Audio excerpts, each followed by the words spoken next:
আমাদের প্রকৃতিতেই কিন্তু সব রোগের ওষুধ আছে। একে তো আমাদের পেট ভরে যায়, ক্ষুধা মন্দা হয়, তার উপরে ভিটামিনসও কাজ করে। সবজি নিয়ে কথা বলছি। আল্লাহ তাআলা সবজিতে এমন কিছু ভিটামিনস দিয়েছেন যেটাতে আমাদের রোগ প্রতিরোধ ক্ষমতা বাড়াবে, রোগ সারিয়ে তুলবে। তো আমাদের বাচ্চারা তো সবজি খেতে চায় না, কিভাবে সবজি খাবে সেই রেসিপি নিয়ে চলে এসেছি। হ্যালো এভরিওয়ান, আসসালামু আলাইকুম। দিস ইজ মিনাজদিন ফ্রম ফালিসাস মম কিচেন।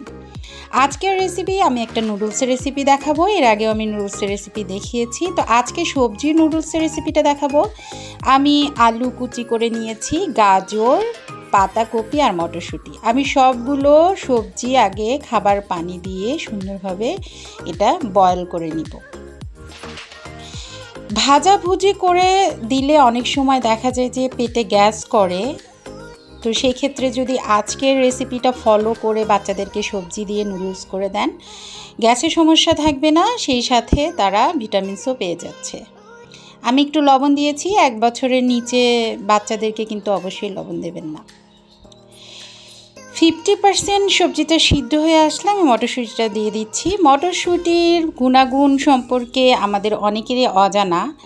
আমরা কিন্তু ছোট্ট বাচ্চাদেরকে মটরশুঁটি দেব না, এটাতে গ্যাসের সমস্যা হতে পারে। তবে 8 মাসের পর থেকে কিন্তু মটরশুঁটি খাওয়ানো যায়। মটরশুঁটি কিন্তু ভিটামিন, খনিজ এবং ফাইবারে ভরপুর। তো আজকে নুডলসটা একটু সিদ্ধ করে নিব, একটু নরম করেই সিদ্ধ করে নেবেন। আজকের রেসিপি হচ্ছে 1 বছর থেকে 10 বছর বয়সী বাচ্চাদের জন্য একটি পারফেক্ট রেসিপি। তারপর প্যান নিয়ে নেব, বাটার দিয়ে দিয়েছি। তারপর একটি ডিমটাকে আমি একটু ফ্রাই করে নিব। ডিমটা ফ্রাই হয়ে আসলেই আমি নুডলসটাকে দিয়ে দেবো। আমি কিন্তু নুডলস সিদ্ধ করে পানি দিয়ে ধুয়ে নিয়েছি, কারণ এটাতে প্রিজারভেটিভ থাকে নুডলসটাকে ভালো রাখার জন্য, যেটা বাচ্চাদের জন্য হানিকর হতে পারে, তাই এটা সুন্দরভাবে ধুয়ে নিতে হবে। তারপর যে সবজিটাকে আমি সিদ্ধ করে রেখেছিলাম পানি সহ এটাতে দিয়ে দিলাম। আপনারা চাইলে এখানে আরও পানি অ্যাড করতে পারেন, আরও এটা বয়েল করে নিতে পারেন, যেভাবে আপনার বাচ্চা খেতে পারে। এখানে দিয়ে দিচ্ছি হোমমেড মশলা।